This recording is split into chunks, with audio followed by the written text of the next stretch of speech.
Okay, let's continue.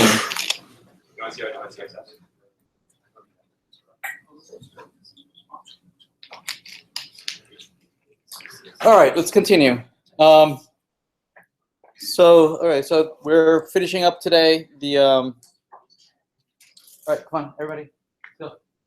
So we're finishing up the third week today. We started working on the third assignment, and I think we got the hang. I think we got the hang of it of being able to navigate from pages, right? Being able to dynamically load content into views, right? And being able to create controllers that will go along with those views, so that they can provide the data that the view needs, right?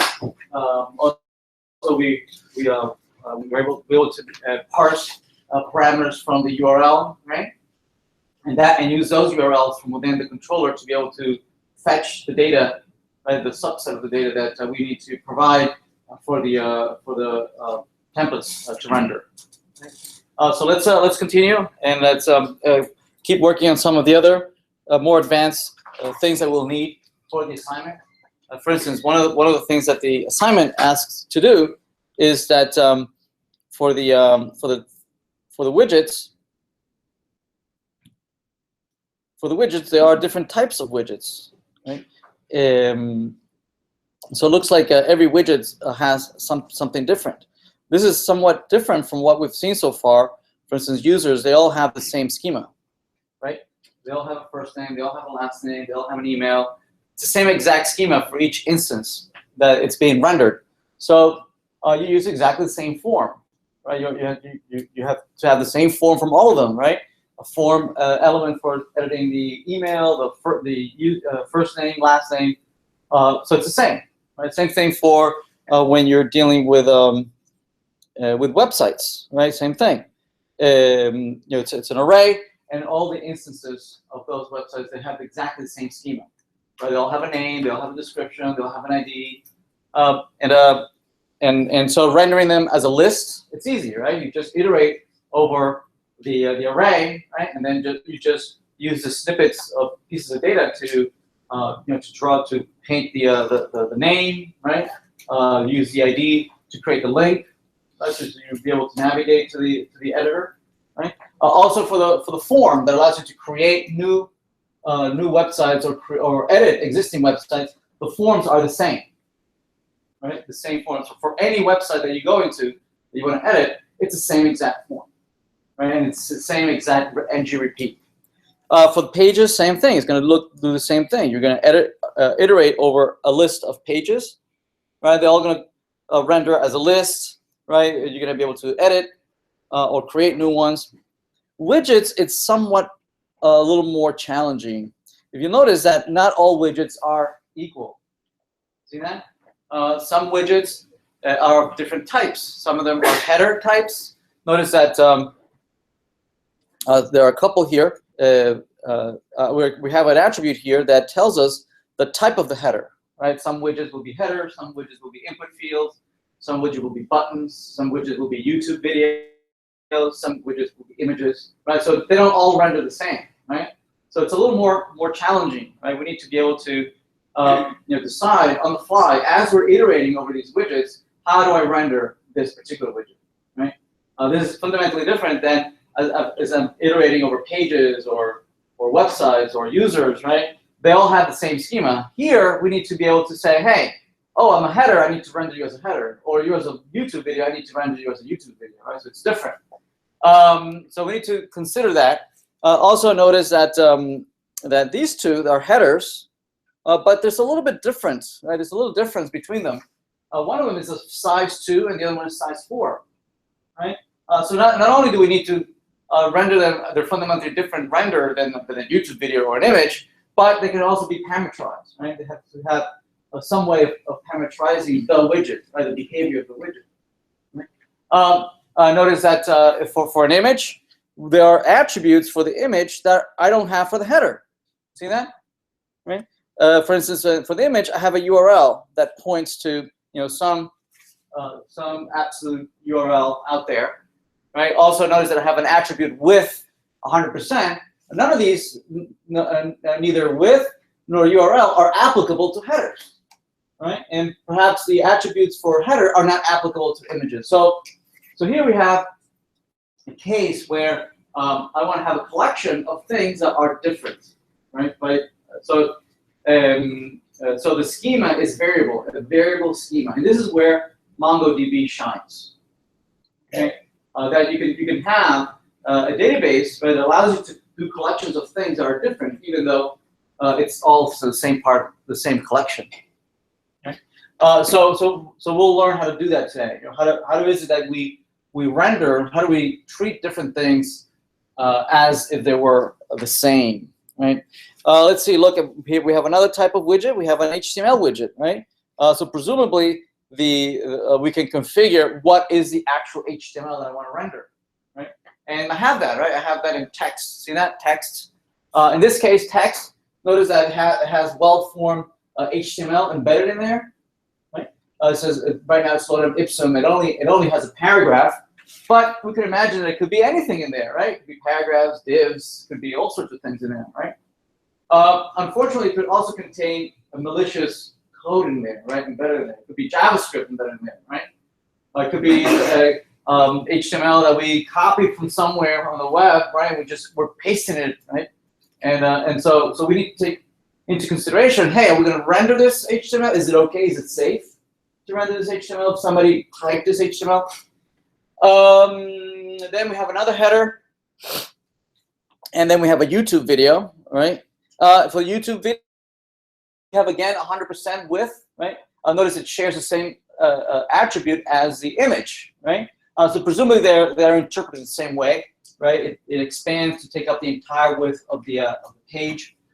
This one also has a URL, but the interpretation of this URL is different, right? Whereas the first URL, right, this lorem ipsum, this URL refers to an actual image, right? That we want to embed inside of an IMG, yes, instead of an image tag. This one we want to render it not in an image tag. We want to render it as an iframe, right? So this is your URL that we want to use to create an iframe, right? That will embed a YouTube video, right? It's not a. We don't want it to be considered. I mean, this link actually is the link that is used. That if you click on it, it goes to the YouTube video right page, right, where the YouTube video can be viewed. But we don't want to do that. We don't want to, have them go off and view the video somewhere else. We want to embed it inside our own page. So we're gonna have to massage this URL to recreate the original iframe that we would need to render that widget. This brings about another security issue, right? If this is an iframe that we're going to be rendering, right, on the fly, right, that iframe, should I trust the iframe that I'm including? It might have some malicious things in there, right? I guess we could determine, we can whitelist perhaps certain iframes that we would be okay with, right? Anything that comes from YouTube, perhaps, we might whitelist and say, yes, anything that I'm including from YouTube, I trust. Yes, but if these are from other domains that somebody copied and pasted in there, right? If they're not in our whitelist, right, we're not going to trust, right? So it depends what policy we choose to decide whether we trust certain things or not. Okay, so we'll talk about this as well. Let's see what else. Another HTML widget underneath, and the way this was rendered from the previous assignment, right? This is trying to render what we have here. The other assignments. Let's see, what was it in the wireframes? In the wireframe, this is trying to render that page, right? That page that displays a Gizmodo page. This one, right? So this is the output, right? This image, this wireframe on the left-hand side. This is what we want to render, right? A header, another header, smaller header, then an image, then some text, some HTML, right? Followed by another header, followed by a YouTube video, followed by an HTML at the bottom. Yes, right? So that is what we want to render, right? And we want to make it generic enough that it could be any video, any image, any HTML, right? Right? Any text in there. But in particular, this data. This is sample data. You're free to add more things, right? You can you know, for doing real testing, right? Ideally, you would put here, you know, some HTML that is more representative of real HTML that you would want to put in there, right? I would suggest maybe copying some snippet of HTML from somewhere, maybe even from Gizmodo, right? Or for your favorite blog, right? So copy just a snippet of HTML from there and paste it in here, just to see how it renders, just to see how it behaves, right? And instead of my video, you know, put one of your videos, right? Go and check out your favorite video and put it in there and see what it does, okay? So I'd like to take a look at this. Same thing, we'll need to create a view, right? It's going to need to iterate over this, right? Iterate over this array. We'll need a controller that provides this array to the view. We'll need a service that is hosting this data, right? With a finder method that retrieves all the lists of widgets for a particular page, right? Remember the domain model is that you have a user. Once you identify the user, you have a subset of websites related to that user, right? Once you identify the website, you have a subset of pages related to that one website. Yes. Once you identify the page, then you have a whole bunch of widgets associated to one page. Yes. So there's a whole bunch of one-to-manys here, right? One user has many websites. One website has many pages. One page has many widgets. Yes? Right. All right, so we'll need to create the list render for this. We'll need a service that will allow us to find widgets. You know, given a particular page, you know, give me all the widgets for that page. Okay, and this will retrieve it as an array. And then we'll use it to render it in the list page. We'll also need to create the pages that allow you to edit a widget. Yes, we need to create a page that edits a widget. Now, what we did for the previous assignment, I think we had three editors. One that would allow you to edit a heading, sorry, and that one that would allow you to edit an image, and one that would allow you to edit a YouTube video. Right? It looks something like this. There they are, right? Here's the one that allows you to edit the heading, one that allows you to edit an image, one that allows you to edit a YouTube video, right? What we want to do, right, is really have just one edit page, right? And one edit page that is smart enough to know, right, that depending on the type of the widget, it will show you one or another, right? If you're editing a heading, I'll show you the form for editing a heading, right? If you're editing an image, I'll show you the form for editing an image, but it will be one single page. The widget editor, right? But you'll get a different editor depending on the type of widget. Right? So that's the kind of you know, things that I'd like to show you today. You know, how do you have a page smart enough, right, to behave differently depending on different parameters that come in the argument. All right. Okay. All right, so first of all, let's get started with rendering this page over here, the list, right? The list, the widget list. Right? So we'll need a placeholder for the widget list, right? We'll need a controller, a service. Notice I'm skipping over the page. Right? I'm skipping completely over the page.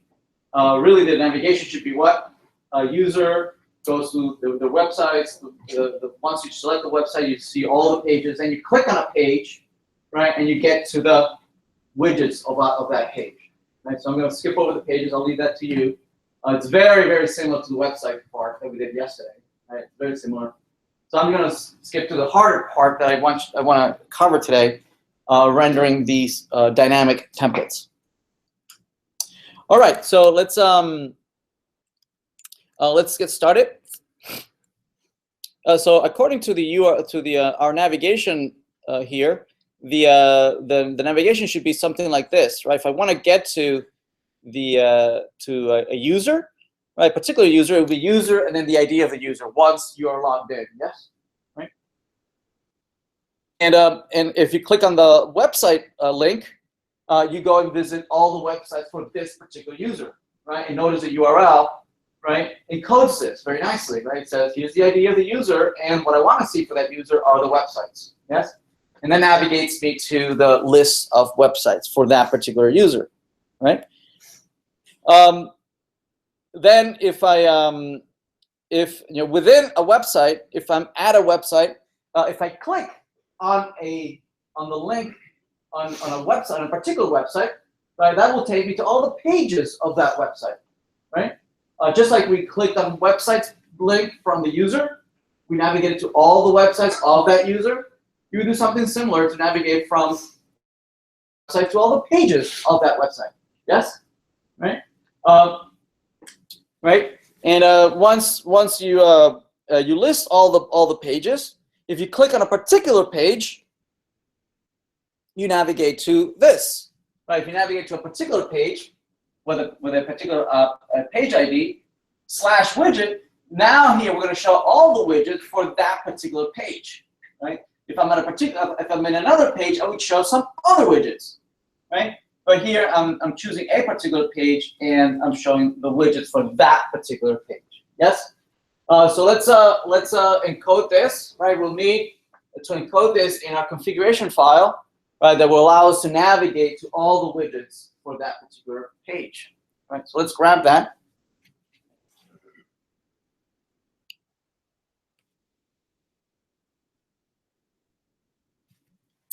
So let's grab that, and if we go in the config file, we can start configuring this. Right, so we'll go public, and we go to config, and here we have these. The first couple of were user routes, right? Then we had the website routes. These were website routes. And then we would have several other page routes, which I'm skipping over. And then we would need to do the widget routes, right? Of which we're going to do the first one. Here is if you see the following URL pattern, right? This is all after the hash, yes? We want you to navigate to the following template. We're going to navigate to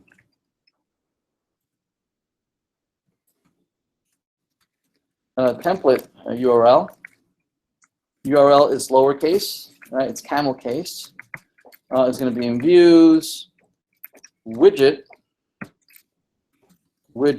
list view client. Right? Okay. All right, and I need that view, right? So let's create that view. I believe we still have the hard-coded one from the previous assignment, and it's inside of widget. And there it is. This widget list from last assignment. Yes, it doesn't have the proper naming. Oh, did I start recording?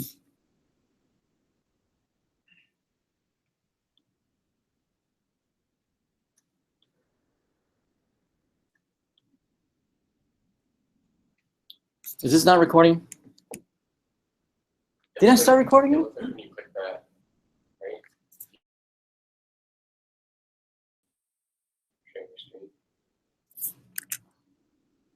Oh, it is. Okay, it is recording. Thank you. Just gonna minimize that. Okay, so we're here. Right, so this is the page we want to go to, right? And if we open it up, we'll notice that it's still the hard-coded HTML, the static HTML from the previous assignment. So let's convert this into the view, right? Into an Angular view. I'm just going to remove. I'm going to remove the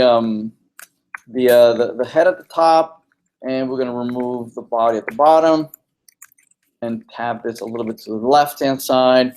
And we're going to call it, we're going to give it a proper name, and it's going to be called a widget list .view.client. Yes. All right. All right. So to test this, let's run this. I believe this is listening at 3,000. So let's go and say localhost 3,000, and that's not it. I think it must be under assignment then, huh? Assignment, is that it? That's not it either. Really? Oh, I know. It's login, right? Login. There we go. So it's kind of annoying that I go to the root of the application, right? I go to the root of the application, and I don't see anything, right? So it should be kind of like a default. Say that if you don't tell me where to go, then I'll default to the login page or the home page or whatever, right?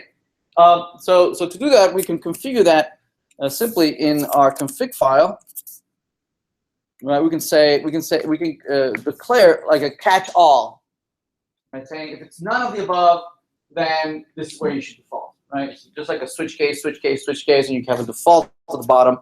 You say otherwise, right? If it's none of the above, then you can say redirect to, right? And this redirect, you can say what route should it be if it's none of the above, right? Which one should I go to? So what I'm going to do, I'm going to choose login. I'm going to say login, right? If it's none of the above, then just stick with login, right? So for instance, now if I refresh this, notice that it kicks me out to the login page, right? So if I didn't say where, right? It says, oh, okay, well, you must want to go to the login page, all right? Or the home page, whatever you decide. Or if you prefer, maybe an error page, right? An error page that says, oops, I don't know where you wanted to go. Where would you like to go? Yes? Right, it's your choice. All right, so the pattern we just looked at is this one. Let's try it out. Let's copy. And let's paste it in here. All right, so that URL maps to this HTML page, which was hard-coded right now, right? It has a hard-coded image, has a hard-coded header, right? And video. It's all hard-coded right now. What we wanted to do is make this dynamic, right? We wanted to make it data-driven, right? Based on whatever data we have from the back end, right? Right now, the back end is really just being simulated by a controller, right, and a service. So let's do that. Let's go back in the HTML and let's clean this up a little bit. What I am going to do, I don't like this being so close to the left-hand side. See that? I don't like it being so close. So what I'm going to do is I thought, wasn't this in a container? I thought it was in a container. Maybe not. I thought the index was in a container, wasn't it? Oh, it's not. Okay. Right. So to guarantee that everything is not flush like this, right? What we could do is that we can either have each widget have its own styling, right? Or what we could do is style the outer div, right? The outer div can then provide the side margins left and right, right? So we can go to this div over here and we can say class container. Right, that's going to add the margins on the left and the right, right? So that things are not flush like they're at right now. So if we refresh that, notice that now we have this nice margins on left and right. Okay, so nice white spacing, right? And you should always make an effort, right? If it looks a little bit jarring, you have to add some white spacing. White spacing never hurt anyone. All right, so let's see, how do we do this? How do we do that? Let's see. In the list view, we see that there's a couple of widgets. It's a JGA widget. See that? This one is the iframe, the YouTube video. This one is the text, right? For the HTML. This is the image, the IMG. This is the header, the small size 4, and this is another header of size 1, right? All right, so how do we do this? Okay, so first let's get the controller feeding us the data, right? Once we have the data, we'll decide how we can then render it, right? So let's get the data in here first, right? So for instance, I like the controller to send me a list of widgets, okay? Hopefully an array that I can iterate over, right? All right, so let's have the controller send me some data. Let's create a controller for this page, okay? And we'll say new JavaScript, and this will be widget list controller client.js, right? So this will be the controller for that page, right? So to create it, I'm gonna use again the iffy pattern, and I'm going to load the module, and it's what is it? Web app maker, and in here I'm gonna declare a controller, and I'll call it widget list controller, and implement it in a function of the same name. All right, and so very quickly we could send the data as follows, right? What we could do is let's copy the data. I think it was somewhere here. Where was it? In the widget size, right? Widget, where are you? User widget, websites, pages. Here are the widgets, right? So this is the URL, the array that we want to send. We want to send the view. We can easily, very quickly do it with scope, but that's not the way we should do it, right? But just to show you real quick, you can say scope, $scope, widgets, right? It's equal to that array. Yes, right? It's very easy to just send data to the view. We need to load that controller in the index page, right? So let's load that controller. It's script, storage inside of views. Where else is it? Widgets, right? Widget, and then what? Website widget list controller. There it is, that one. And we need to configure that controller for the template. We'd say that that template is controlled by that controller called widget list controller. Okay. So if we go back to our HTML here and we render this widget list, notice that we have the JSON in there. See that? So the page has the array. The page has the array. Okay. All right. So let's stick to this a little bit. We'll come back to the control a little later. Right. Let's see. How would we render this? How do we render this? Well, the headings are pretty easy, right? The HTML you need to render is fairly simple, right? H1, it's one of H1, H2, H3, H4, H5, or H6, right? So we could very easily just do an ng if, right? We'd say if the size is 1, I'll render as H1, right? If it's 2, I'll render H2, right? I could easily render that, right? So let's see. So in the page, right, I could just iterate, right? I could say, let's do an iteration, right? And I'll render a whole bunch of these guys, right? A whole bunch of these JGA widgets, right? I'll use ng repeat, iterate over each array, right? Each element in the array, and then I'll create one of these divs for each one of them, right? So let's do that. We can say div. All these are JGA widgets, right? And they all have. I'm gonna use that as a template where I'm going to iterate, right, for each widget in the widgets, right? And as I iterate, I'm gonna render the widget instance, right? So there it is. So I'm gonna just copy this right, and paste it each in its own div, right? So if I re-render this, it's almost the same, but now they're in separate divs, right? If I look at the content, here, you'll notice that I have a div instance for each one of them. You have that one, see that? I have a different div instance for every single element. See that? See that?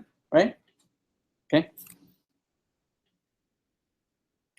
All right. So what about these headers? What I could do, I could render. Oh, what about this tooltips? They should all have that tooltip, right? So let's add that tooltip. So according to this, the tooltip is right inside of the outer div, right? You have a tooltip right here. So let's grab that. Let's grab that, put it right in front of the content. Okay, let's do that. Let's re-render. Now they all have tooltips on the right-hand side. See that? You have the tooltip, and the content is just JSON, right? A JSON instance object. All right. So what we could do if we could do like an if, right? We could say ng if it's a header, I'll do something. Instead, if it's an image, I'll do something else. If it's an HTML, I'll do something else. It's like a whole bunch of nested if statements, right? If else, if else, if else, if else. Yes. In modern programming languages, what we typically do instead of having a whole bunch of if else, if else, if else, we use like switch case, right? Well, Angular has something similar. So Angular has an ng switch, right? That allows you to switch between these, right? And then select different templates depending on the value and a particular value, right? And it's fully documented in ng switch. Here's an example of ng switch, and an example right here that it illustrates how it's used. Right, basically you have an outer element, right? That it's going to compare an expression, some expression against several options, right? And depending on the option, it will choose to render one of these. See that? Right? So what our expression will be what? It'll be the widget type. Yes? The widget type. So it's depending on the widget type, we're going to compare it against, is it a header? Is it a YouTube video? Is it an image? What is it? Right? And depending on that type, we'll render different things. Okay. All right. Okay. Before I go any further, let me fix the controller. It's bugging me, right? Using scope. It's not supposed to use scope. It's supposed to be in a service, right? But let's. What I'm going to do, just to do it really quick, I'm going to do a var VM is this, right? And then we're going to say VM.widgets. Okay, that's a real quick, really quick fix on the config, right? We're just going to say that the instance of the controller. So this one ties the array, right, to an attribute in the instance of the controller. So I want to be able to access that instance of the controller using the name model. Okay. All right. So I think that's let's see. In the HTML, everything would have to be prefaced with model.widgets. I think that brings us back to where we were. Yes. Okay. We're back where we were. Right. It's a little bit better. But that array really should be where? In the service, right? Not in the controller. But we'll do it a little later. Let's just handle the controller and see how we're gonna render this, right? All right, so we're already iterating. What we're gonna do is we're gonna use this idea, right, of using an ng switch, an outer ng switch, and comparing the type of the widget against different values. And depending on that value, we'll render different things. Okay. So let's do that. Okay, we're gonna so we're repeating, right? We're repeating.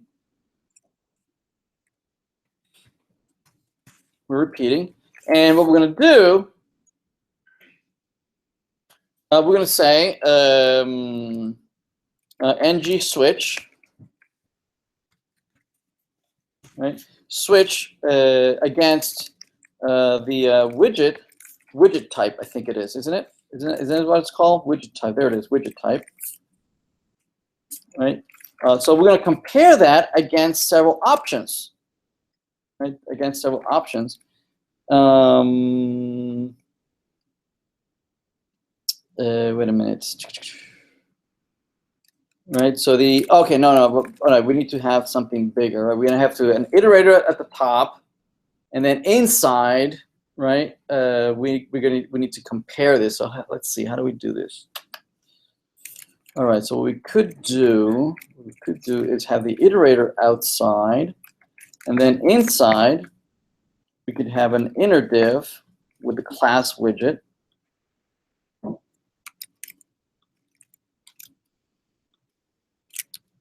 Oops. Class widget.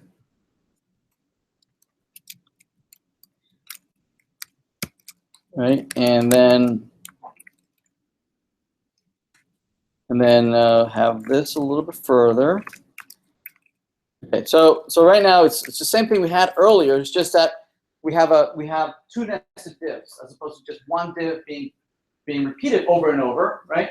And what we have is that the actual widget is indented inside of an outer div. Right? What this is going to allow us to do is be able to have lots of versions of this inner JGA widget. Right? We'll have one version for the heading, another version for the YouTube video, another version for the image, right? And we're going to choose against the value of the current widget's type. Okay, so as I am iterating, we're going to switch, right, based on the widget type. If the value, right, of the widget type, if the ng switch, what is it? Ng switch when, right? Ng switch when. If it's equal to that widget type, if the widget type here is equal to header, right? If it's equal to header, right? We're gonna render h1, and then the text inside of the header. Okay. So now if we try to render this, it doesn't work. Let's see, what do we miss here? Widget, what is it? Widget? That first line, yeah, widget. This one? No, for the line above that. Oh, thank you. Yeah, so this would be widget type. Thank you. Yep. Okay, let's retry it again. Okay, there they are. Right. So notice that we have Gizmodo, lorem ipsum, right? So notice that it's ignoring all the other ones, right? It's only rendering the headings, right? Because we do have 3 headings. We have a YouTube video, we have an image, and 2 paragraphs, right? And 2 HTMLs. It's only rendering the ones that match, right? It's only rendering those 3 headers. It's ignoring the size, right? But that was a real quick test to see if it just rendered the 3 headers, right? So let's continue. Let's continue. In here, we could do something similar. We could have another ng switch, couldn't we? We could say, hey, if it's 1, then render an h1 version, right? If it's 2, render an h2 version, right? We could do another template in here, right? Or let's see if this works. This h1 right here, this h1 would be really cool, right? If we could dynamically change that 1, right, to be 1, 2, 3, 4, whatever the actual size is, right? Meaning generate the HTML template on the fly. So this would be something like widget size, widget.size.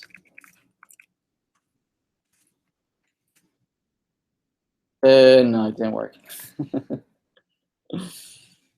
I tried it once and it worked. Yeah, no, it's not being rendered. Okay, so we'll do it the long way. So what we could do is have a template here and say we could say ng switch, right? We can say div. Or can we do it out here? Wait a minute, can we do it out here? ng switch. Huh? Oh, I guess we could do it out here, right here, right? We could say, oh, we don't want to repeat this. We want to leave that all by itself, right? That stays where it is. So we're going to do right after that. We'll create another div that will say ng switch, right? On what are we switching? We're switching on the widget size, no? Size, I think it is, right? And if it's I want it to be h1. If it's ng switch when, right, is equal to 1, and have here the widget.text in here, right? Notice that it's only rendering the h1 heading, right? Because the other ones don't match anything, don't match 1, right?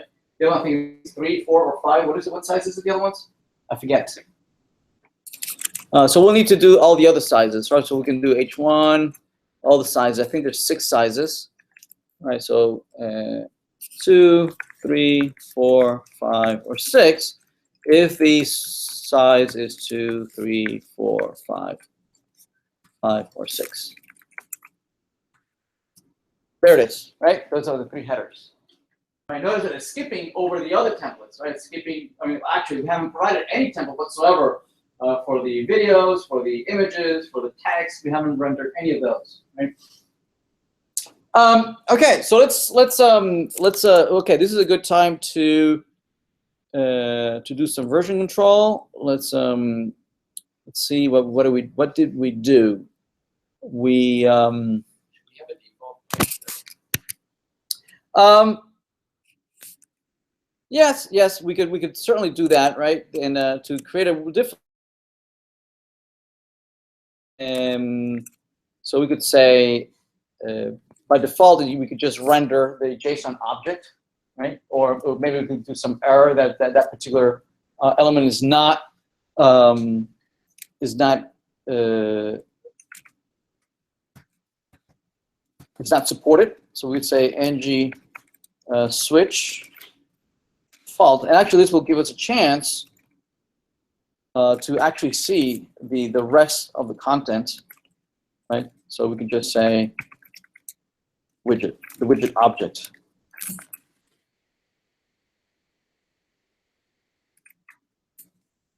Oops, what happened?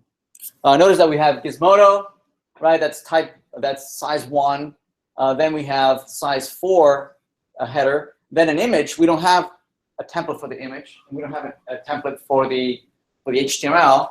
Then we have another header, right? We have a template for that, right? And then we have another YouTube object. We don't have a template for that. That's why it renders the default. That's a great idea. That's a good debugging tool, right? We can see exactly what's missing. And then the HTML, right? So let's do the image. Right, let's do the image. If we grab that image, right, and we actually see what it maps to, right? It maps to a random size. I'm sorry, a random image of that particular size that we want, 400 by 200, right? And if you keep requesting, right, it'll just go through a whole bunch of just random images one after another with the same URL. Okay, it's a very good development tool, right? If you want to just have a whole bunch of images and see how they render on your page. So it's a lorem ipsum version, right, of images as opposed to text, right? Okay, so let's go here and now create maybe a template for the image. So we could do. Oh, I'm sorry. Let me put the version control here. Let's see. What do we do? An index. We created the widget controller. right? What's this? This is the so we created the website. No, what is this? This is the widget list, right? Widget list view. Okay, so we renamed that, right? We renamed that, and so we added the widget list view and controller, right? What else did we do? We did the switch templates, right? For headings. All right, that's good. All right, so let's keep going. Let's now provide a template for images. So let's do that. So we can say div, right? If instead matches, if the type instead matches image, right? Then in here, I wanted to use the IMG elements for rendering that image. Okay, so if I say here IMG, the basically I want an image here, right? And so I would say the source is equal to the widget dot URL, right? The URL.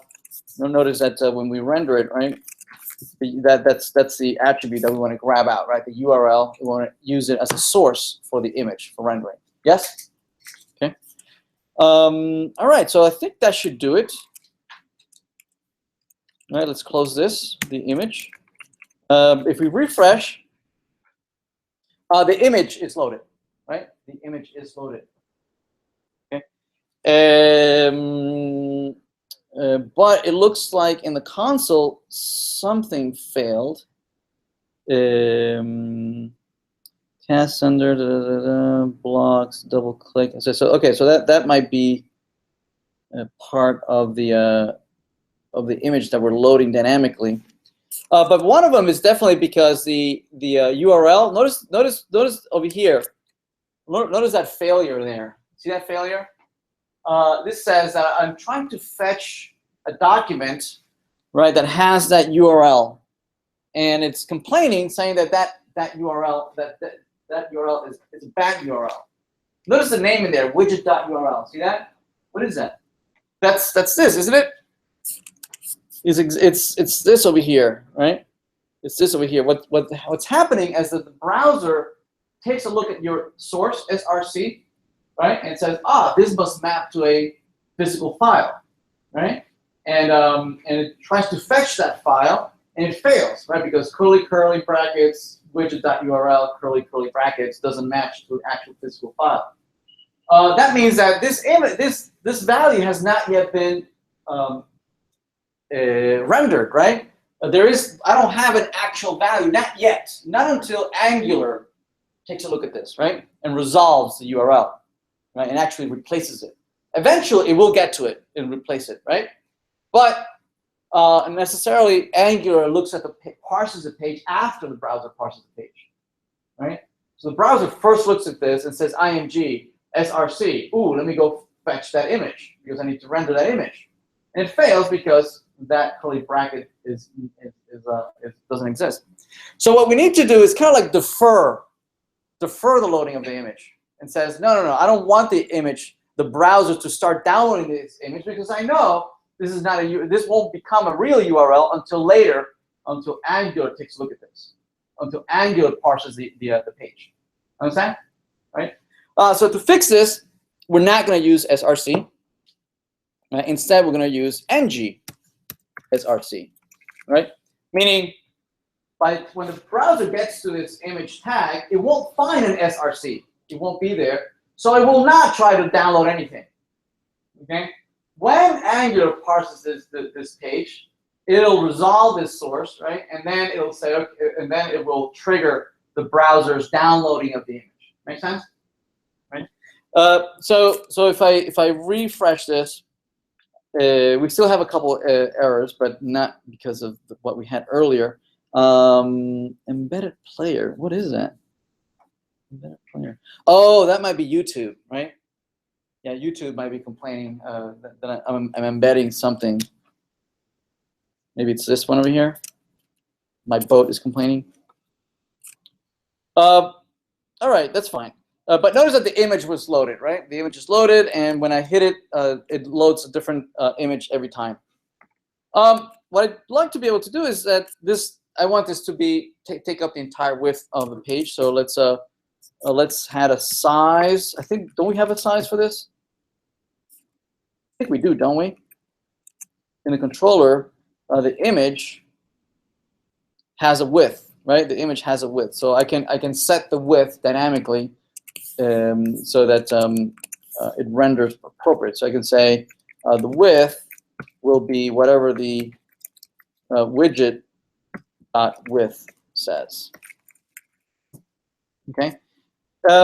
Notice that this is going to be rendered after Angular gets a hold of this page. Right? So if we re-render now, notice that it takes up the entire width. Now it's 100%. Everything okay? All right. All right. So let's take a look at this HTML. Right. This HTML. Let's try and render that HTML. How should we render that HTML? Well, we could just render it maybe just as plain content, right? And put it inside of a div, right? So let's do that. So let's okay. Well, before we go there, let's do a version control, and we added the image, right? Added image widget. Okay. Yes. Why did they use like 4 video widgets model? Whose idea was? I'm sorry. Where? I'm sorry. What? For ng repeat. Whose idea was it to like format Oh, okay. So ng repeat as opposed to ng4. Yeah. Yeah. It's Google. The Google thing.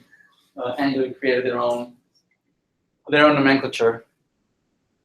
I think what we're trying to capture the fact is that this is a template, and I'm going to copy and paste this.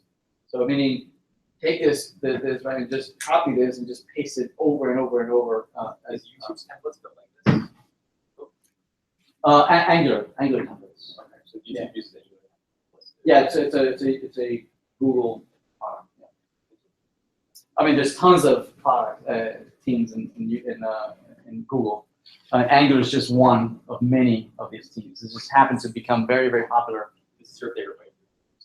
Right now, the mean stack is very, very popular. Yeah. Okay.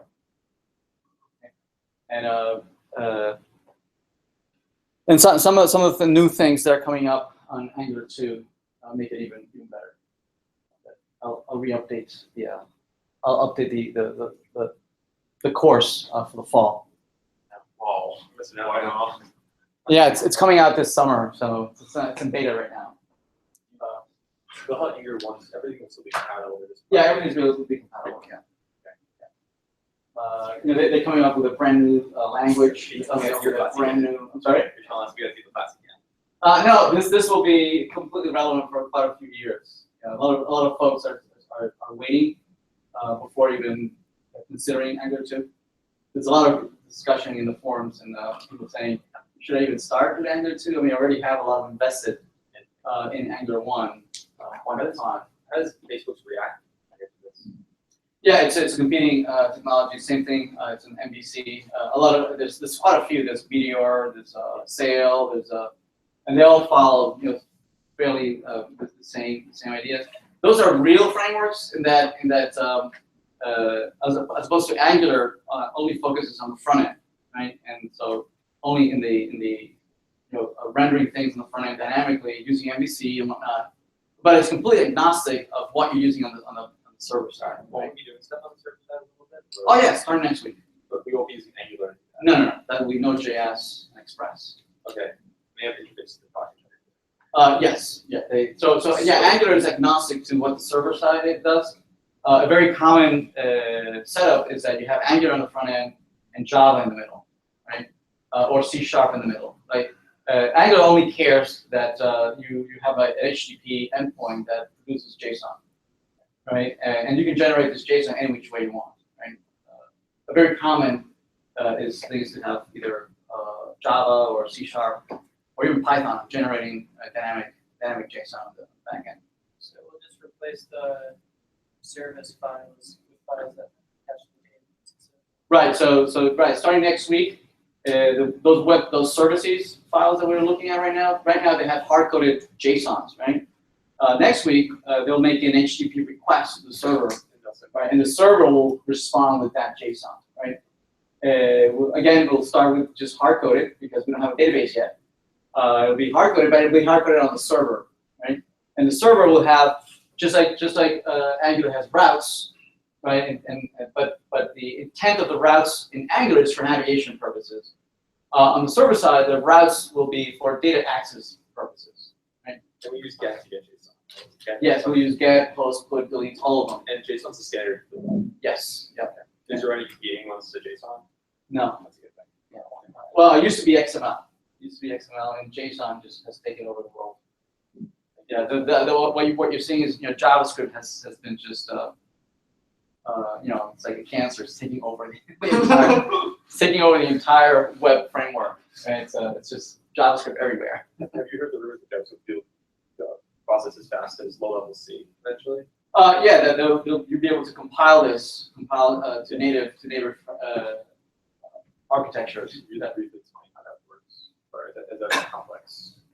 Well, no, it's you have a compiler that will parse the JSON, right? I mean the JavaScript, and will compile to the native. And so instead of being interpreted every time, right, it gets interpreted just once, right, and then it gets written to your particular framework. Right? So if it's Mac OS or your particular OS. Right? Will it go JavaScript to C to assembly to binary? Yes. Or, okay. Yeah. So, but C will be in the middle at some point. Yes. Yeah. Yeah. Typically, all these parsers at the bottom, they're all C. Won't that mean that'll be less efficient because it has to go through C to assembly? Well, no. When you compile C, at the end it's just assembly. Everything at the end is assembly. Okay. Right. Everything at the end is a machine language. Right. But you do the compilation just once as opposed to interpreting every time. Okay. Well, the thing is that most of the gain is not because of the time that it takes to interpret the language. Most of the gain is because you're pooling resources, right? Instead of the big hits are when you're accessing data in the file system. That's the huge hit, right? For the CPU, most of the time it's idle, waiting for data access, right? So the CPU is several orders of magnitude faster than file access, right? So whatever you put in there to make it faster, it can't be anywhere. It can't be any much more faster. It needs to be when you have the slowest piece of it, you can't really do anything about it, right? Other than maybe put SSDs and stuff like that, right? Or increasing RAM.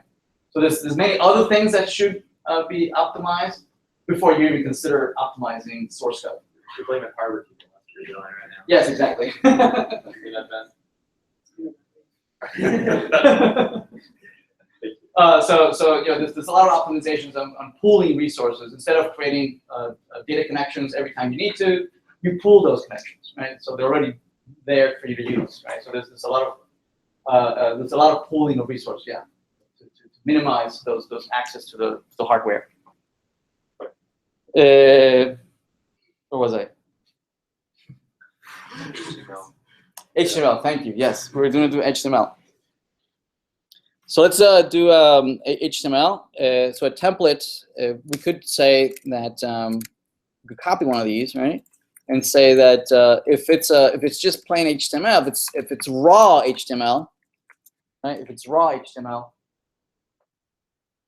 then there's really nothing for us to do, right? We can just say, just render it inline. We can say widget dot. Where's the text? I forget. The text is right here. Text right there. See that? That's the HTML. So widget, we can say just text, and when we render this, it renders the escaped HTML, right? Which is not what we intended, right? What we want it to be, it's to be rendered and interpreted as this were actual HTML, right? And not the escaped characters HTML, right? So to do that, we'll need to do Angular HTML binding.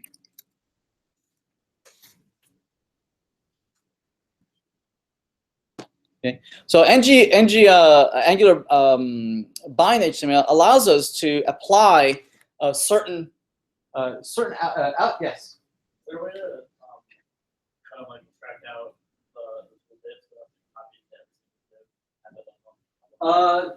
Oh, I'm sorry. Is that what we're doing? Right now, it's only in the header. Yeah, it's only. Oh, you're right. Yes. So actually, what we want to be able to do is we can take this out, right? Where is it? Is it this one, right? Actually, we can take that out, right, and put it right here, right, right above, outside, right, so that it'll repeat, right, but then everything that follows, right, will just be one of them, right. Actually, let's see. We can put it type right. So let's see. Let's try that. There it is. Now all the widgets have the tooltip, right? All the tooltips. Good catch. Right. So what we need to do is be able to grab that HTML and say, hey, I want to render this as actual HTML, right? The problem is that this HTML might not be sanitized, right? It might contain some dangerous HTML. Somebody might have actually copied this HTML, right, and pasted it in here, right? It might contain all sorts of things that we might not want. We might have iframes could be in there, right? There could be JavaScript that we didn't intend to include. JavaScript that might compete with our JavaScript, that might override some of our JavaScript. So Angular has some mechanisms that you could sanitize. You can run some sanitation on that will remove some elements, like remove all scripts, right? Remove certain iframes, or remove certain elements that you consider to be dangerous, right? And make sure that it does not include any of those elements. Also, it allows you to vote and say, hey, this HTML that I'm giving you, right? It's okay for you to trust this HTML, right? But the default is not to trust the HTML. So if you want to deliberately trust the HTML, you have to use one of the specific servers in Angular and say, hey, use HTML. You can trust it. I am voting on it. Right? I am signing on the dotted line, and just take this HTML and just render it. Right? So there's several of these services that allow you to sanitize what the content is, allows you to vote on whether you trust this HTML or not. Also, if it's a URL that includes dangerous information, such as inside maybe it's URL you're using to generate an iframe, you can also vote that that you trust a particular URL. Right? You can create a list of all the URLs that you do trust, right? So you could say, oh, I trust URLs that are coming from Vimeo or YouTube or Facebook, right? You could say any videos that are hosted by these particular domains, I trust. Anything that is not in this whitelist, then I do not trust, do not include content from there, right? So you can manage, how much you trust or distrust certain resources out there that you want to include. So we're going to play around with this one over here, trust as HTML. That is going to allow us to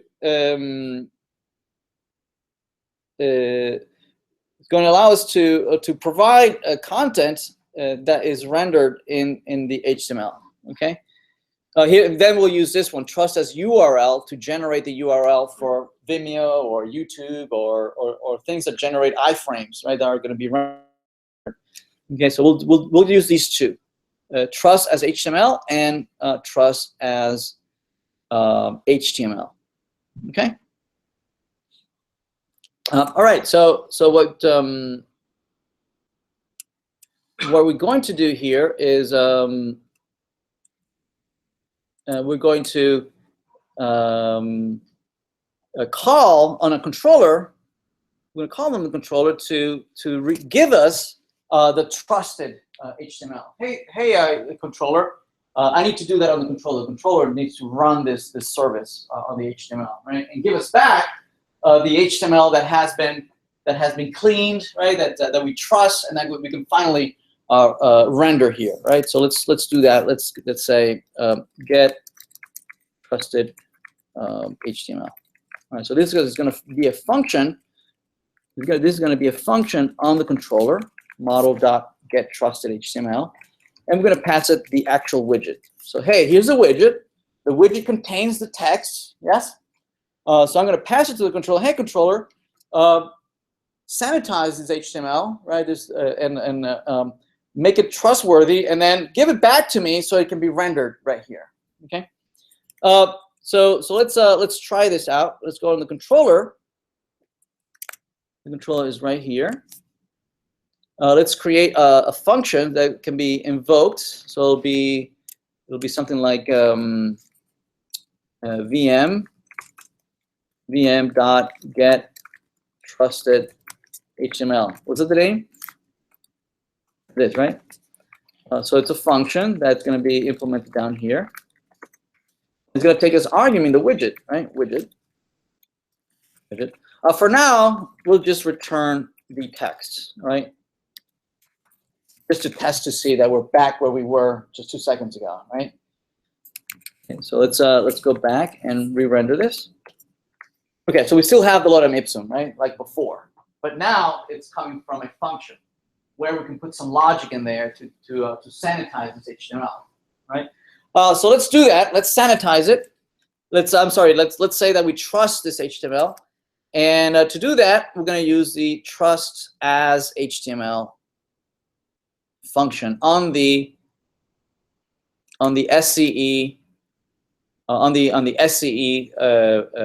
service. The SCE service is the strict contextual escaping, meaning I'm going to escape the content, right?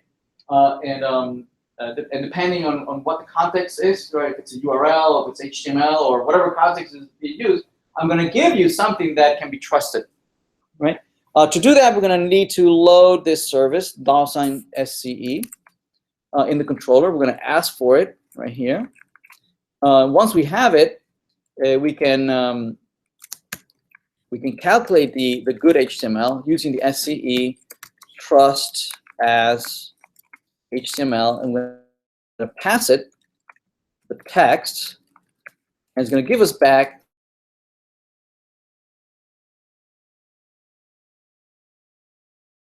safe, right, that I trust, and now I can send it back. It should not be escaped anymore. Okay, and it's still. Oh, do I need to bind it? Wait a minute. Do I need to bind it? Yeah, there's somewhere at the set you need to Bind ng. Oh, there it is. Ng. There it is. Okay, there it is. So instead of just this div, ngbind and the text. This is a text.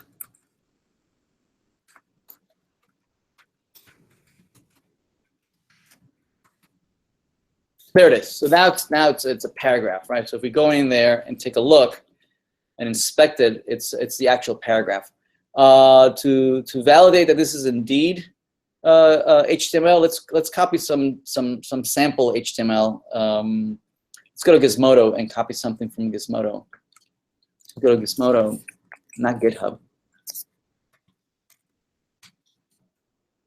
And let's maybe take a look at this text. Well, that doesn't have much. How about this one? This one has hyperlinks and everything, right? So let's let's inspect this. Let's see the content. Where'd it go? It's this one, right? Okay, it's this paragraph right there. I'm just going to say copy outer HTML. So that will include the paragraph P. And we can then go into the controller and replace the text attribute. Where is it? Image HTML. So this, so right here. I'm just going to paste it in here. Paste. So it's something really, really long. Oops, is something escaped? Something escaped. Oh, I have quotes in here. So I'm going to put single quotes outside. Okay, in JavaScript, you can exchange single quotes and double quotes, right, as long as you're consistent. Right? So if the inner text has double quotes, you can use single quotes outside, right? Or vice versa. All right, so let's try this. Let's go back to our web page. Let's replay. There it is. So down below, notice that it's maintaining the formatting, right? It's maintaining hyperlink, so it's real HTML, right? With any format that you might have in there. Everybody okay? Make sense? Everybody good? All right.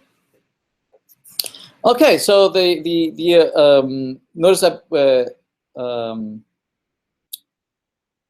we would have to do the same thing for the other lorem ipsum, right? But that would be some other content. But I'm going to leave it at lorem ipsum, right? It would be yes.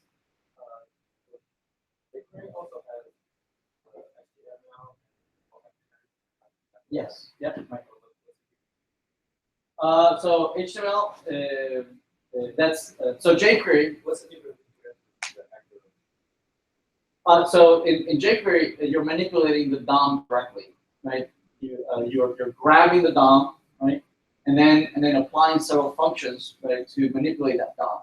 Right?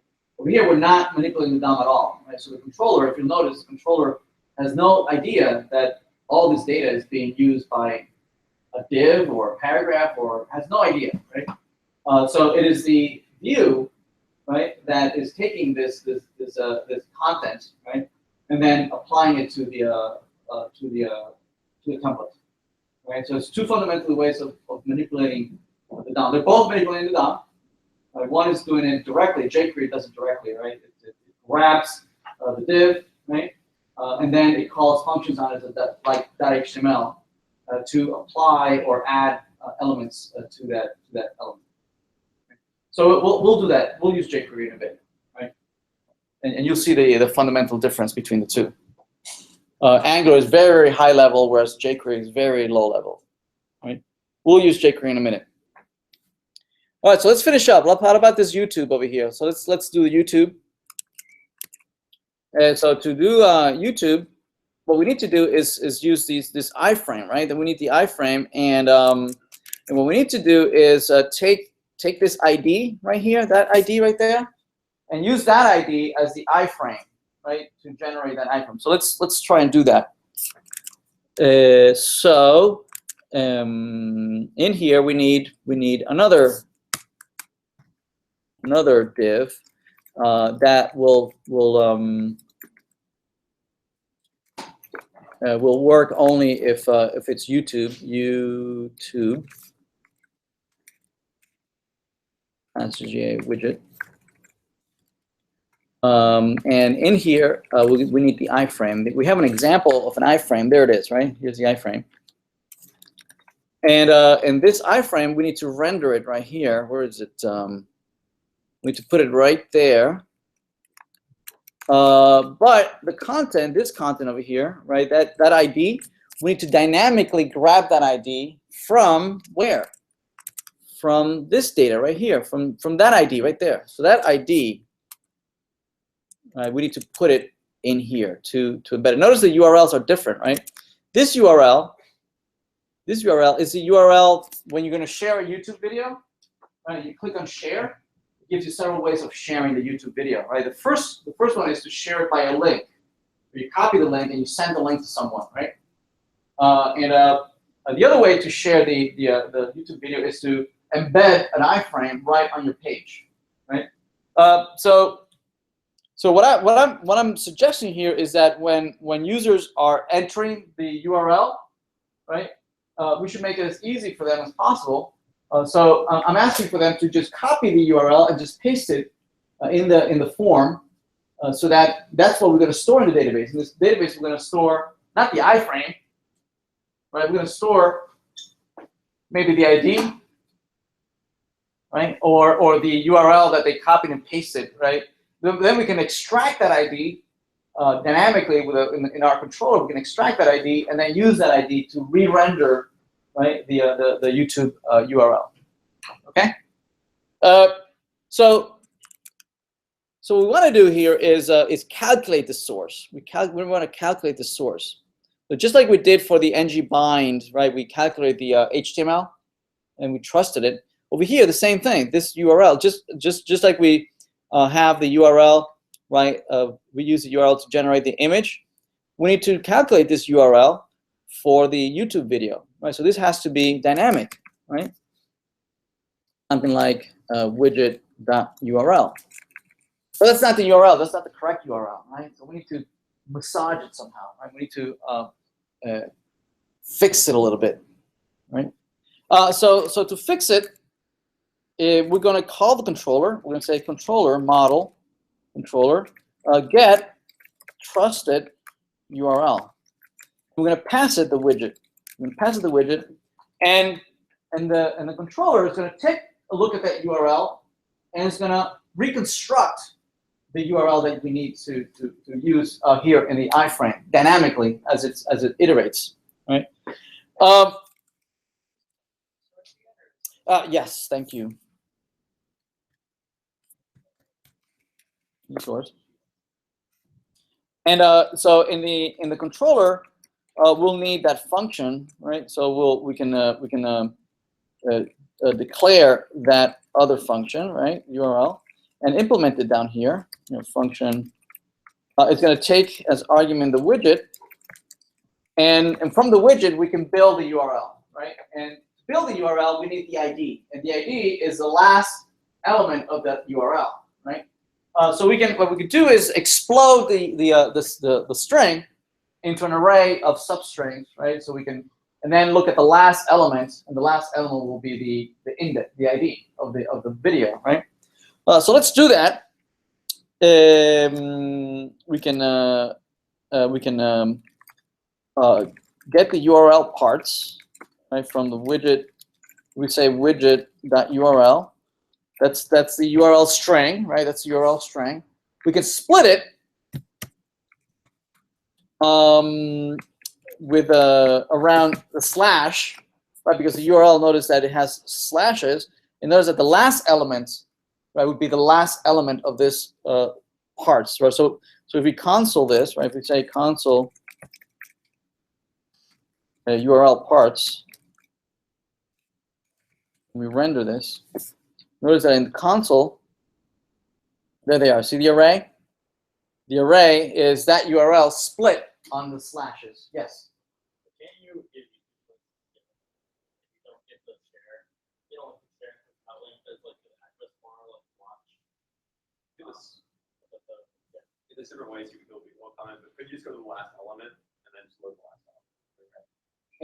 Yeah, that's what I'm doing. Or you switch it by, if you split it by slashes, like at least on that one, it's like slash watch question mark. So You're worried about one. yeah. So it depends what kind of experience we want the user to have, right? So if you go to YouTube, and I mean, we can make it as smart as we want, and it could be that, you know, when they click on share, notice that it's already, you know, selected for copying, right? And for them, maybe they understand what the URL is, right? So that's If you look at the top, it says watch. Yeah, that's what I mean. Like they were where? Question mark URL bar, equals- like the search bar. Oh, okay, this URL. Yeah. Yeah, that too. Notice that the last piece is that ID, right? Split it by something different, Right. We need to split it maybe by equal, right? Yeah. And then we would know that it's the last one, right? So exactly. So it could be pretty smart, right? It could be, you know, if it's not what I expected, then it still has an equal sign. It must be that it's given me the URL at the top, right? The use case that I'm implementing is that they copied this URL. They clicked on share. They have the link, right? This will allow them to share it either by pasting it as an hyperlink. But yeah, it could be a smarter that it could take both, right? If one doesn't work, you can try the other one.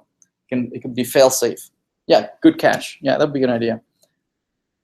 Certainly, I don't want to burden them of having to tell it, oh, copy the last element in the URL, right? So that would be way too much for a non-developer, right?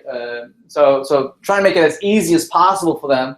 You know, they want either to copy this or copy that over there, right? Maybe they're not smart enough to just create and copy the whole embed iframe here. That would be the easiest thing, right? Just copy the iframe, and we'll massage that iframe. So again, it depends what kind of experience you want to give your end user. Make it as easy as possible.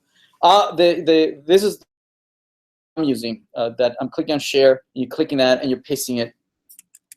Right, you're pasting it over here. Okay. So notice that the array, since I split it on the slash, the ID is the last element down there. You see that? So let me grab that ID. I can grab that ID. The ID is the URL parts. The last element would be URL parts length -1, right? URL parts length, that's how many elements are in the array, -1, that gives me the last element in the array. So now I have the ID. Since I have the ID now, I can build the URL for embedding the URL, right? The video, and the URL, the syntax of the URL looks like this. That's what the URL looks like. See that? So I'm going to copy that, and so what the actual URL will be that URL. I'm going to remove the ID. Instead, I'm going to use the dynamic ID that I just copied. ID, there it is. Okay. Now I have the URL. Now I have the URL. And I can return that URL now. But before I return it, I need to bless it and say, this is a trustworthy URL, right? It's clean. I trust it. You can use this URL. So to do that, I'm going to use, again, the strict context escaping. And I'm going to say that it's I trust as URL. I put in the URL, and then I return that as a trusted URL. Let me check to see if if it's called. Is that the name? Trust as URL. Yeah. Okay. Value.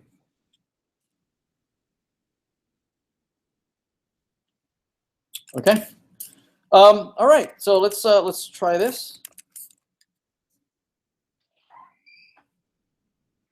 And the video didn't work. Wait a minute, what's going on? Interpolate, blah, blah, blah, blah, get trusted. It's still not happy. Did I miss something? SCE, get trusted, let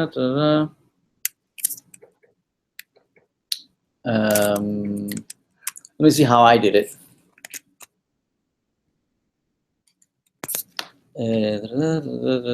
Public ID, views, widget, page, widget list.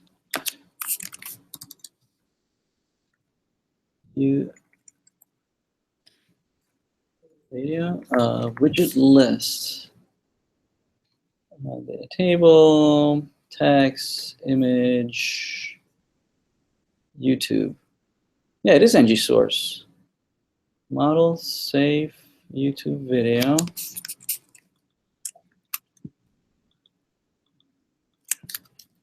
I'm missing here. Blah blah blah. SCE trust as resource URL. Okay, trust as resource URL. Okay, so let's go to the controller. So it's where is it? Right here, right? Resource URL.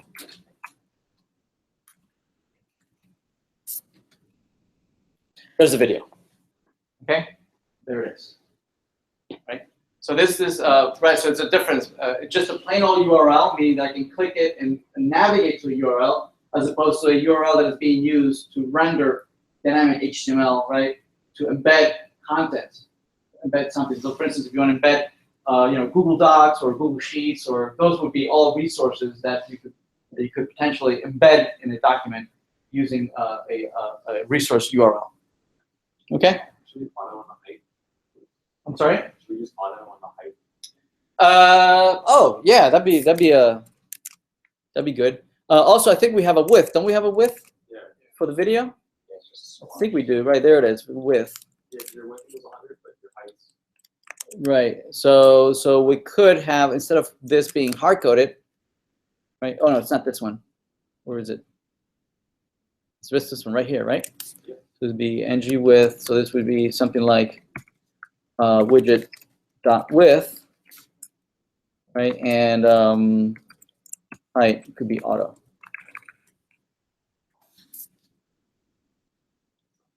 Oh, okay, I guess not. I had the same problem with mine for the last time. Yeah, that's fine. Actually, what I wanted to be able to do is that you can set the height. Also, those two will be two attributes that you can set in the form. Okay. All right, so I think we're ready. We can throw away the hard-coded stuff down here, right? So we don't need this anymore down below. All right, all this was hard-coded, right? Let's remove all that. So that all this will be dynamic instead. So let's render that. So all these are dynamic. Okay, notice, and that instead of having the hard-coded stuff. Anyway, what about adding a new one? Right? If you add a new one, you need to use the same kind of technique, right, for displaying forms. Right? Again, the forms will be one form if you're doing a heading, one form if you're doing a YouTube video, and one form if you're doing an image, right? And you would show different forms depending on the type of widget that you're trying to add, correct? Right? So let's do that.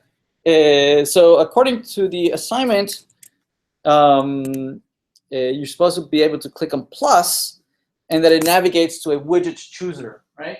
And the widget chooser would show you a list of all the widgets that are possible. So let's add that to the navigation. Actually, first of all, let's do the version control. And so we added. What did we add? We added YouTube and HTML widgets, right? Okay. So if we click on plus, we want to navigate to where? What do we want to navigate? We want to navigate to a new widget, right? We want to create a brand new widget. So the URL, I believe it's something like what? Let's see. According to the assignment, it was something like this, right? New, there it is, new. That would take you to the chooser. So the URL would be something like that. Obviously, you would need to replace the UID, the WID, the PID. You would need to replace that with real things, right? So I'm not going to do that. You can do that on your own. In the config, right? In the config, you would create a template that would implement that URL pattern. This URL pattern. Oops. And that URL pattern would need to navigate to the chooser, right?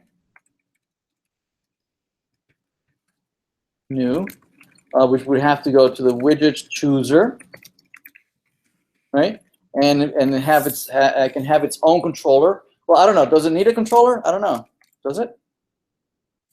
Let's not put a controller yet. All right. So let's create a chooser. Do we have a chooser? Did we ever create one? I don't think we did we? I don't think we did. So I'm just going to copy this over here so that we have a starting point. So this would be chooser. And we're going to blow away most of the content here, right?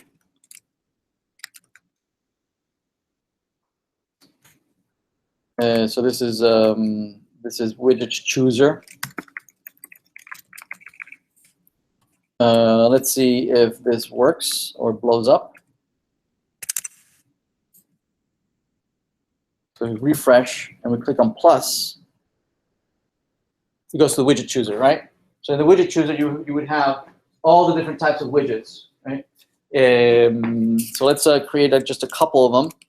So let's create just in here. I'm not going to style it because we don't have time, but this will be maybe a hyperlink that is going to go to the heading. So it would be what? The URL should look like what? Let's see. The URL. Oh, okay. So we do need a controller that creates one. Okay, we'll create a controller. But it'll be something like you want heading, a heading, right? Or you can choose. Obviously, this is not the correct formatting. I'm just going quickly. And you might have several of these. So heading, you can have an image widget. You can have a YouTube widget. Right? There it is. So you have those. You have a list of all the widgets that you can create. And what we're going to do is that if it's a heading, if I click on heading, what will happen is that the controller will create a new instance of a widget. Yes. The only thing that it'll set is the type of the widget, and it'll push it into the array of widgets that I have. Right now I have I don't know, like 10 widgets instances. Right. I'm going to add another one, so it'll be the 11th widget of type header or type image or type YouTube, and then it'll navigate to the edit page, right, with the ID of the widget I just created. Correct. Right. So it'll drop me in the edit page of the widget that I just created. Yes, right. So let's do that. All right. So to do that, there's not going to be an href, right? So these are not going to link anyone to anything. Instead, they're going to notify a controller, ng click, right? It'll be model dot create widget, and then provide a type. Maybe heading, right? So I will have lots of, so this is of type image, and this is of type YouTube. All right. Once I do that, the controller will create a brand new instance of a widget. So let's do that. Here's a list of widgets. Where should this live? Where should this live? In the service, right? It shouldn't live in this controller, right? So for brevity purposes, I'm just going to keep this as if this were the service. So there'll be a controller for the chooser. A new JavaScript. It'll be the widget chooser controller. Controller.js, right? Let me copy the other controller. The controller is going to be called widget chooser controller, implemented in a function of the same name. And those are the widgets, right? And I need to be able to, when I click on the HTML and I say create widget, that's an event handler that's going to be called on the controller, right? So the controller needs to declare an event handler, right? VM.create widget on a function that is implemented down below. I don't need this anymore. Right, so the function will be function create widget, and it'll pass the type of the widget as an argument, right? Widget type. Okay. It'll need to create a brand new ID. So for instance, I can create var new widget, can be a new object, a brand new object that'll have an ID. The value could be maybe from new date, right? Dot get time. That comes up with a unique identifier, right? A unique number, right? Any the milliseconds from 1970 something, right? This will be done by MongoDB next week, right? Or 2 weeks from now. And the only thing that I have here is an ID and the widget type. The widget type will be the type that we passed in as an argument. Right? Now that I have a widget, I don't have anything else, right? Oh, well, I might need to put the page ID here, right? The parent page ID. I'll need to put that in there too, right? Notice that all the widgets know who their parent is, right? And what page are they being rendered, right? That's very important. You'll need to add that too. And then once you have the instance of the widget, you can then push it. You say widgets dot push your new widget. Right? Obviously, this would not happen here. Where would this happen? In the service, right? The service would do this, so that you have one service that is being used by many controllers, right? So that one controller creates, right? One controller reads all the widgets, yes? But one controller can update, right? Make sense? Right? And then the editor will show different different form elements depending on the editor, depending on the widget type. I will show one or another. Does that make sense? Right. All right. Let me push this. Let me just push this. So it got started with widgets chooser, view, and controller. All right. Unfortunately, we ran out of time. I'm going to push this now. Git push. Oh. All right. I'll need to push it later. Any questions? Does that maybe use the location at that point to go to like a specific editor? Right, exactly. Well, no, there'll be just one editor, right? And you only pass the ID of the widget you just created, right? So you're dynamically creating editors. I'm sorry? Okay, cool. You navigate to the editor page with the ID of the widget you just created, right? The editor page is going to now use the service to say, okay, well, let me retrieve the widget you're trying to edit, which will be blank, right? It'll only have the ID, right? And it'll have just a type, right? And depending on the type, the widget editor will show one of several editors, right? It will show, it'll be an ng switch, right? Depending on the widget type. It'll show either the YouTube editor, or it'll show the image editor, or will show the heading editor, right? Depending on the widget's type. So it'll be just one long form, right, with lots and lots of input fields, but you will only show the ones for that particular type, based on the type, right?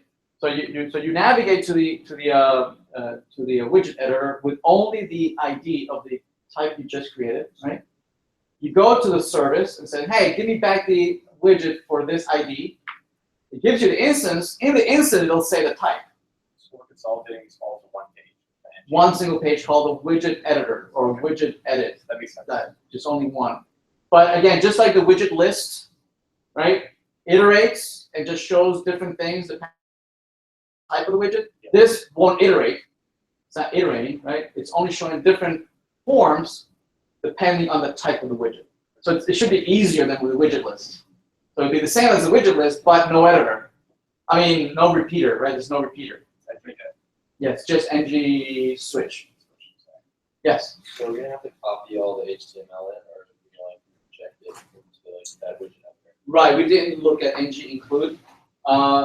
You can do it either way. So we just put it on top of that. You can copy from, I think we have three, right? We have we have widget YouTube, widget image, and widget heading, right?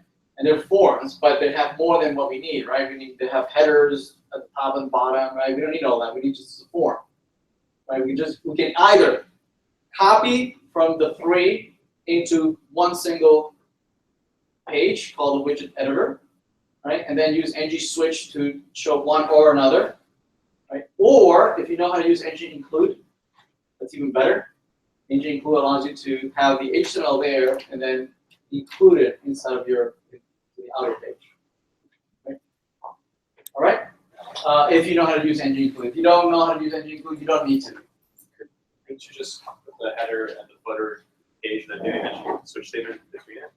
Yes. Right. Yes. That's the easier. Yeah. Okay. All right. Thank you. Well,